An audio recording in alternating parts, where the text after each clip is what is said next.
Everyone knows the legend of Sherlock Holmes and Dr. John Watson, the most iconic duo in detective history. But have you ever stopped to wonder if their partnership was actually destined, or if it was a carefully calculated move? Now, we know Sherlock Holmes is a fictional character, but for a moment, let's play a game of what if. What if this were a true story? If these men had really existed, would they have just met by pure chance in a crowded London bar? Or is there a deeper, hidden story behind their first encounter?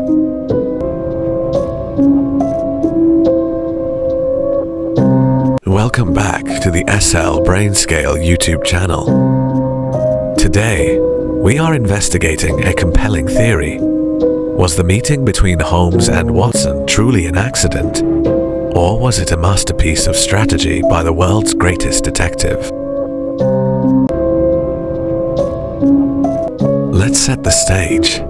Watson was a retired British Army surgeon. He earned his medical degree from the University of London in 1878 and subsequently joined the 5th Northumberland Fusiliers as an assistant surgeon.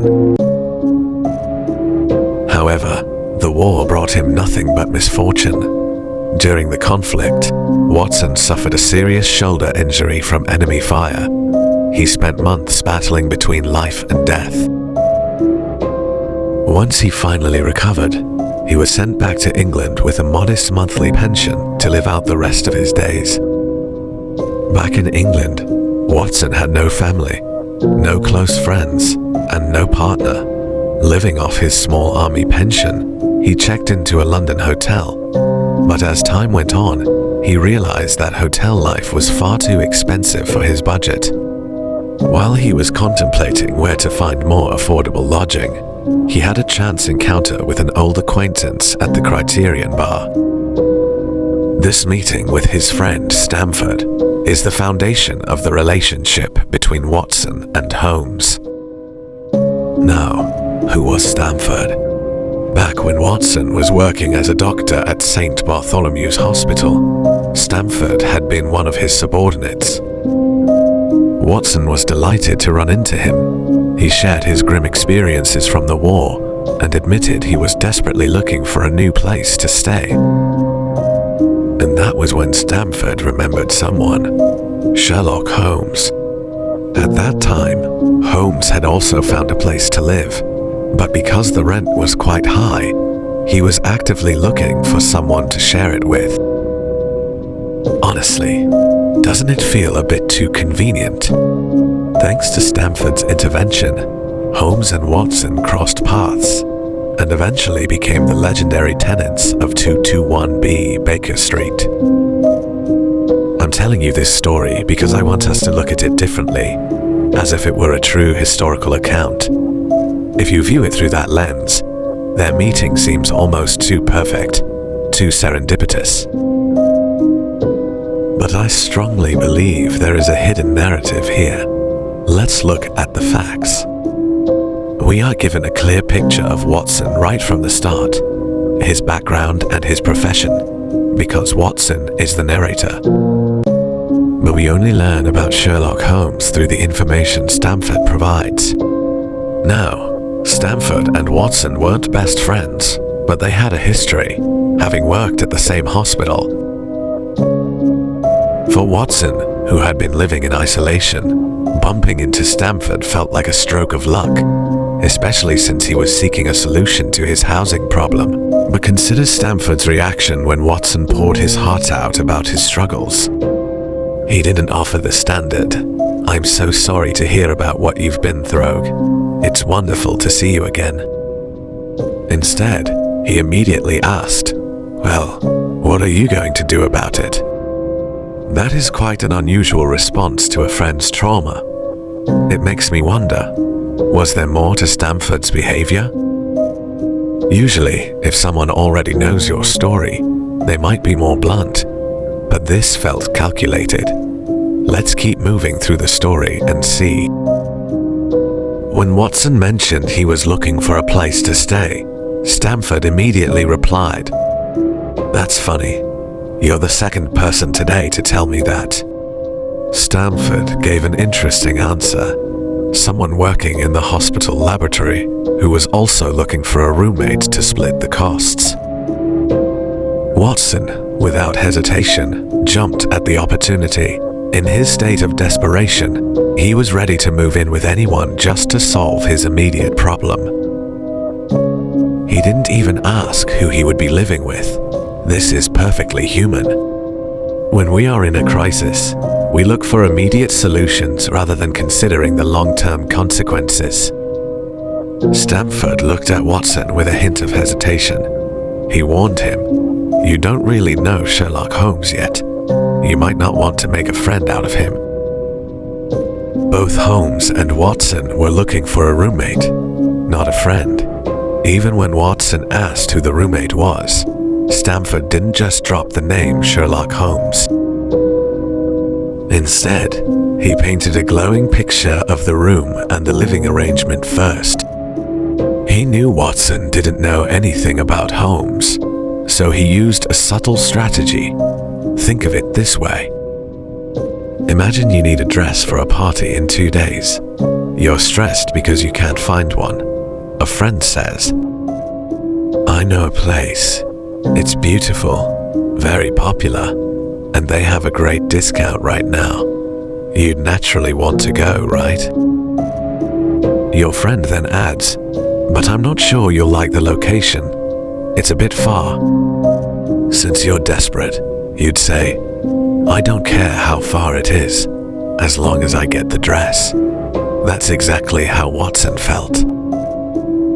Next, the two of them went to the lab to meet Holmes. On the way, Stamford gave Watson a brief rundown. He told him Holmes was a bit detached, a man of science who could perform gruesome experiments, like testing the effects of poisons on himself, just to prove a point to a colleague. Stamford practically apologized for Holmes' selfish tendencies. It sounds almost ridiculous, doesn't it? He valued his own research far more than the life of his friend.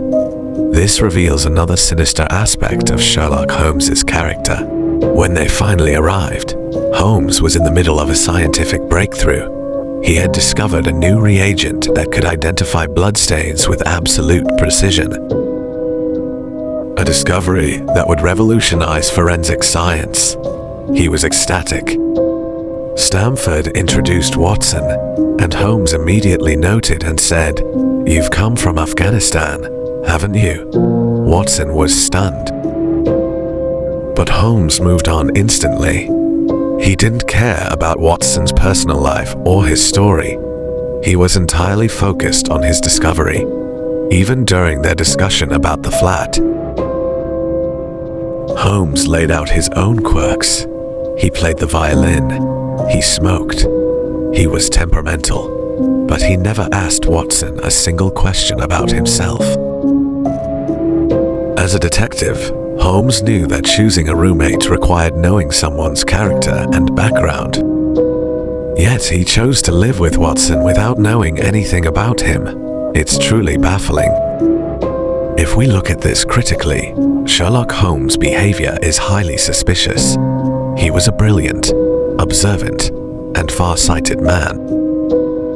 We know throughout the series that Holmes faced serious threats from criminals and underworld figures like Moriarty. He had to be extremely careful.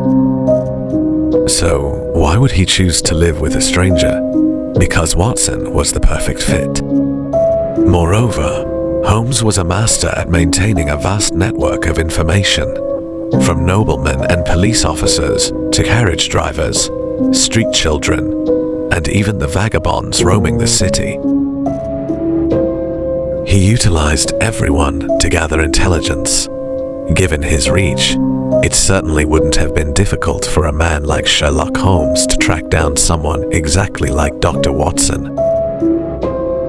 He had years of military training, high mental fortitude, and was a doctor. Holmes, facing constant life-threatening danger, needed someone capable and loyal. Furthermore, Watson was a bachelor with no family or romantic entanglements to hold him back. He had a stable pension, so he didn't need a job. He was the perfect, reliable companion who wouldn't be missed if things went south. Furthermore, consider the coincidence of the day. Holmes just happened to make a major discovery that day, and Stamford just happened to be the friend of both men.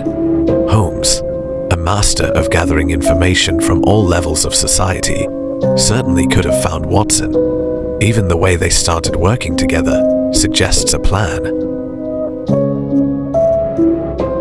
As well as, consider the newspaper article Watson found. It had markings that Watson assumed Holmes had made. I believe Holmes left those marks intentionally. He knew Watson was curious, and he wanted to draw him in, bit by bit. Even when Gregson asked for help with the case, Holmes insisted on bringing Watson along, even giving him the documents to read. When they were leaving, Holmes said, "Come along, Doctor. I'll be delighted if you come." Watson was surprised, and rightly so. It's unusual to invite a stranger to a crime scene. My conclusion, Holmes planned everything. He needed a brilliant companion and a loyal partner. Throughout the series, we see that Watson was instrumental in Holmes' success, saving his life multiple times and remaining fiercely loyal. I believe Sherlock Holmes didn't just stumble upon a roommate. Dr. John Watson was Sherlock Holmes' greatest discovery. Alright, that's all for today. I hope you enjoyed this deep dive. Let me know what you think in the comments. We'll see you in the next video. Have a great day.